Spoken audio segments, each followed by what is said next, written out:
In the next 48 hours, one man is going to walk up to a podium in the mountains of Wyoming, say a few sentences, and those sentences could move more money than the entire GDP of most countries on Earth. His name is Kevin Warsh. He's the chairman of the Federal Reserve. And on Friday, at a place called Jackson Hole, he's going to tell the world what the Fed is really thinking about interest rates. Gold is already sitting above $4,400 an ounce. Silver just broke past $65. And right now, in trading rooms from New York to Shanghai, the smartest money on the planet is positioning for what happens next. The question is, are you? If you've never heard of Jackson Hole, don't worry. Most people haven't. It sounds like a ski resort, and honestly, it is one. But once a year, the most powerful central bankers in the world quietly gather there. And what gets said on that stage has, historically, moved markets by billions of dollars in a matter of minutes. This year, the stakes are different. We're not just talking about a routine policy update. We're talking about a Federal Reserve that just watched its own economic data fall apart in real time. And a market that has already started betting the Fed is out of ammunition. In this video, we're going to break down exactly what's happening in the next 48 hours, why it matters more than almost anything else this year for gold and silver, what the data is actually telling us, and what history says happens to precious metals when the Fed gets caught flat-footed. By the end, you'll understand something most retail investors won't figure out until it's already too late. Let's get into it. To understand why this week matters, you have to understand what just happened to the U.S. economy, because it wasn't supposed to happen this fast. A few weeks ago, the story on Wall Street was simple. The economy was fine. Consumers were spending. The Fed had room to keep interest rates right where they were, maybe even raise them if inflation crept back up. Then the data started rolling in, and it told a completely different story. Retail sales, which is just a fancy way of saying how much money Americans are actually spending in stores and online, fell 0.6% in July. That might not sound dramatic, but here's the context. Economists expected sales to rise, not fall, rise. They were forecasting a small gain of about 0.1%. Instead, spending didn't just slow down, it reversed. And this came after 9 straight months of increases. 9 months of Americans opening their wallets, and then, all at once, they stopped. That's not a small miss. That's the kind of number that makes economists start asking uncomfortable questions. And it wasn't the only warning sign. The University of Michigan's Consumer Sentiment Survey, which measures how confident everyday Americans feel about their financial future, dropped 8% in August. 8% in a single month, after 2 straight months of improving confidence. People who felt like things were getting better suddenly felt like the rug was being pulled out from under them. Think about what that actually means in real life. It's not just a number on a chart. It's millions of households deciding to hold onto their money instead of spending it, because deep down, they're worried about what's coming. When you put those 2 data points together, falling spending and falling confidence, you get a picture of an economy that is losing momentum faster than almost anyone expected. And that picture changes everything for what the Federal Reserve does next. Because here's the thing about the Fed. Their entire job, in theory, is to walk a tightrope. Keep inflation under control on one side, keep the economy growing and people employed on the other. And when the data suddenly tilts toward economic weakness, the Fed has historically done one thing to try to catch the fall. They cut interest rates, but there's a problem, and it's the reason this week is so critical. Just 1 week ago, traders on Wall Street were pricing in almost a 50-50 chance that the Fed might actually raise interest rates in September. Not cut them, raise them. Then the retail sales and consumer sentiment numbers hit, and the odds didn't just shift a little, they collapsed. Within days, the market's expectation for a September rate hike dropped to around 1 in 3. Some measures put it even lower after the weekend data. That is an enormous swing in a very short window of time. It tells you that professional traders, the people whose entire job is reading these signals for a living, looked at the same data you and I just walked through and concluded the Fed no longer has the luxury of staying tough on inflation.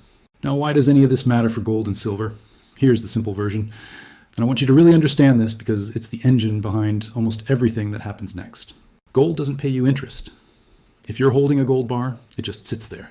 So when interest rates are high, holding cash or bonds that pay you 5-6% looks a lot more attractive than holding gold that pays you nothing. That's the trade-off.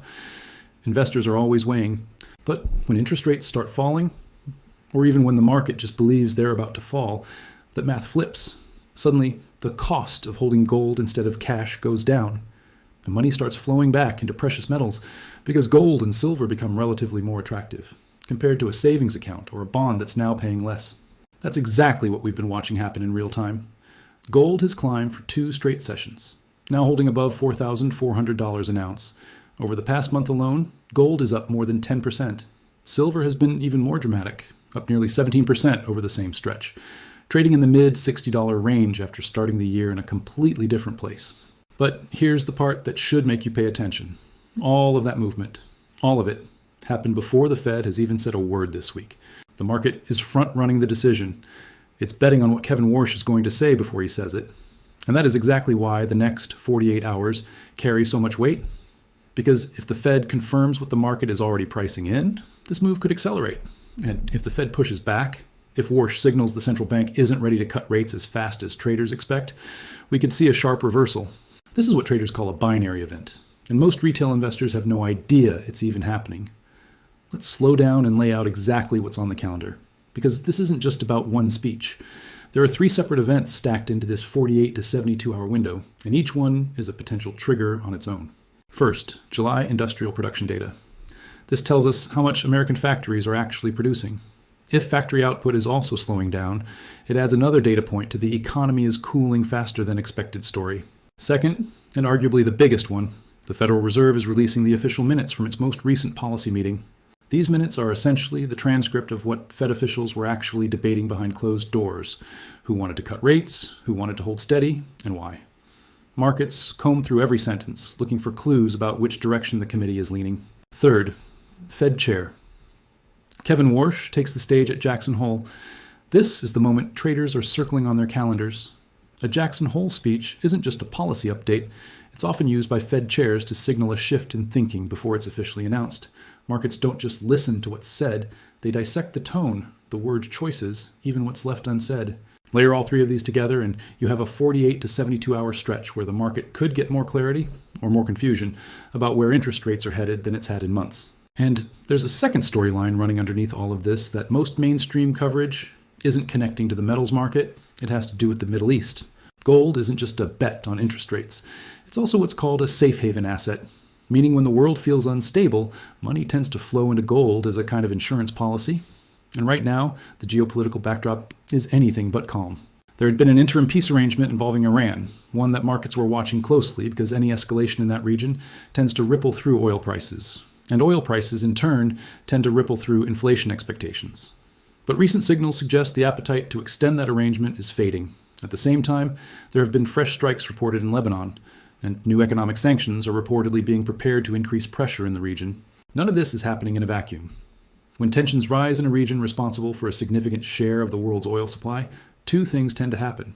Oil prices get pushed higher, and investors, worried about instability translating into broader economic disruption, start reaching for gold as protection.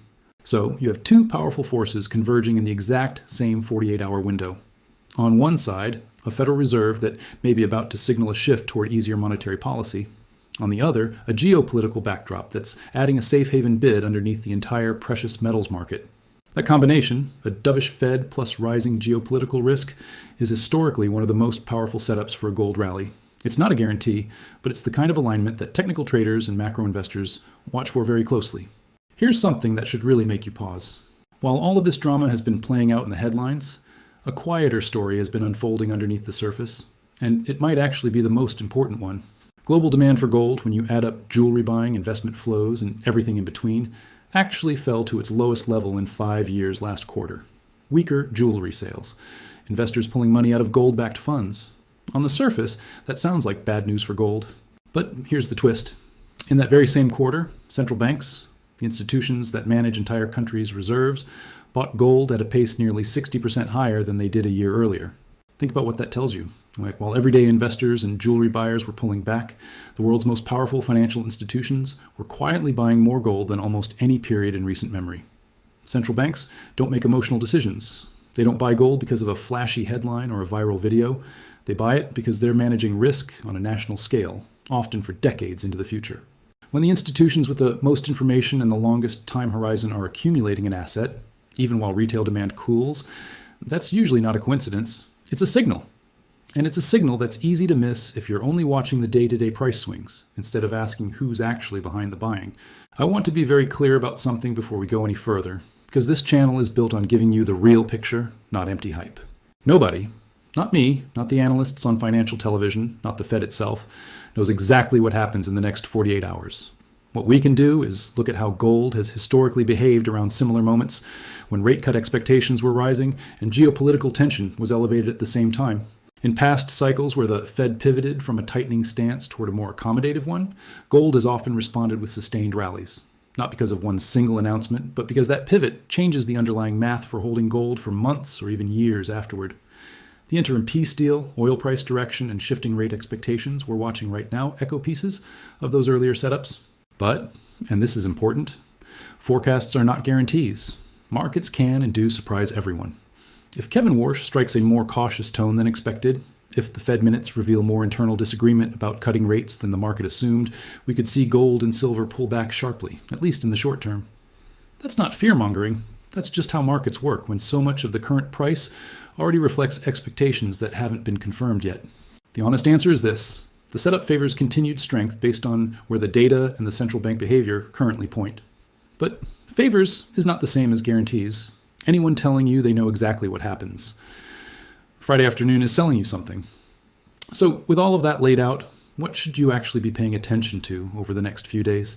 Watch the tone of the Fed minutes when they release. Are officials debating how much to cut, or are they still debating whether to cut at all? That distinction matters enormously. Watch Kevin Warsh's language at Jackson Hole. Fed chairs choose their words with surgical precision. Phrases like patient, data-dependent, or appropriate to adjust all carry different meanings to professional traders, even if they sound similar to the average viewer. And watch how gold and silver react in the hours immediately following each event. Not just the price, but the volume. A big price move on light trading can reverse quickly. A big move on heavy volume tends to have more staying power. This is exactly the kind of moment where understanding the why behind the price, not just the number on the screen, separates people who make informed decisions from people who are just reacting emotionally to headlines. Let's bring this all together. The U.S. economy just sent two of its clearest warning signals in months: a surprise drop in retail spending and a sharp decline in consumer confidence. That shift has completely changed what the market expects from the Federal Reserve, moving the odds away from a rate hike and toward the possibility of easier policy ahead. At the exact same time, geopolitical tension in the Middle East is adding a second layer of uncertainty, the kind that historically pushes investors towards safe haven assets like gold. And underneath both of those stories, central banks around the world have been quietly accumulating gold at a pace far outpacing retail demand, a signal from the most risk-aware institutions on the planet. None of this tells us exactly what happens when Kevin Warsh steps up to that podium, but it tells you why so many eyes, professional and everyday investors alike, are locked on the next 48 hours. The takeaway isn't to panic, and it isn't to assume gold only goes in one direction. The takeaway is this: understanding why markets move is always more valuable than reacting after they already have. If this breakdown helped you understand what's really driving gold and silver right now, do me a favor and hit that like button. It genuinely helps this channel reach more people who need to see this before Friday. And if you want to stay ahead of moments like this instead of finding out after the fact, make sure you're subscribed, because we'll be covering exactly what happens once the Fed minutes and Kevin Warsh's speech actually drop. Let me know in the comments. Do you think the Fed signals a rate cut this week, or do they surprise everyone and hold firm? I read every single comment, and I want to know what you're seeing. Thanks for watching. I'll see you in the next one.